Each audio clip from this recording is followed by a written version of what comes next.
ICC champions ট্রফির mega final কাল ভারতের তৃতীয় নাকি নিউজিল্যান্ডের দ্বিতীয় শিরোপা তারই নিষ্পত্তি হবে দুবাইয়ে। টুর্নামেন্ট শুরু থেকে একই হোটেলে থেকে একই ভেন্যুতে অনুশীলন করে সুবিধা পেয়ে আসছে ভারত। বিপরীতে দুবাইয়ে সেকেন্ড ম্যাচ খেলবে নিউজিল্যান্ড। খেলা শুরু কাল বিকেল ৩টায়। দুবাই থেকে সহকর্মী শেখ আশিকের ম্যাচ প্রিভিউ।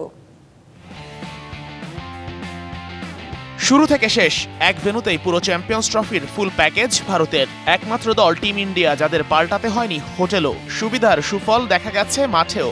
সব ম্যাচ জিতে কোহলিরা এখন ফাইনালে। শিরোপার লড়াইয়ের আগের দিন ফুল ফোকাসেই ট্রেনিং করেছে ভারত। বিরাট, রোহিত, জাদেজারা সবকিছু করতে রাজি আইসিসি চ্যাম্পিয়ন্স ট্রফির তৃতীয় শিরোপাটা ঘরে তুলতে।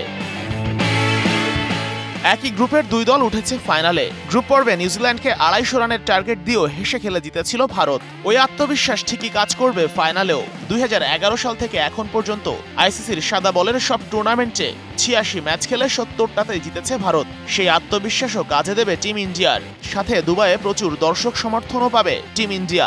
সব মিলে ফেভারিটের তকমা নিয়েই নামবে ভারত। জীবনের সব আয়োজন এখানে একসাথে। এবারের চ্যাম্পিয়ন্স ট্রফিতে শুরু থেকেই নিউজিল্যান্ড খেলেছে চমকপ্রদ ক্রিকেট। আসরে একমাত্র হার কিউইদের, সেটা ভারতেরই বিপক্ষে। সেই একই ভেন্যুতে শিরোপার লড়াই। তবে সাউথ আফ্রিকার বিপক্ষে সেমিফাইনাল থেকেই আত্মবিশ্বাস খুঁজতে পারে ব্ল্যাক ক্যাপরা। যেভাবে প্রোটিয়াদের বিদায় করেছে রাচিন-রবীন্দ্রা উইলিয়ামরা সত্যি চমকপ্রদ।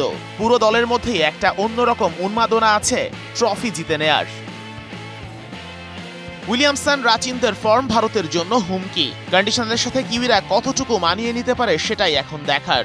শেষবার চ্যাম্পিয়ন্স ট্রফির ফাইনালে ভারতকে কাঁদিয়ে যেভাবে শিরোপা জিতেছিল পাকিস্তান, একই কাজটা করতে চাইবে এবার নিউজিল্যান্ডও। শুধু সঠিকভাবে প্ল্যান বাস্তবায়ন করাটাই এখন মূল চ্যালেঞ্জ সেন্টনারের দলের।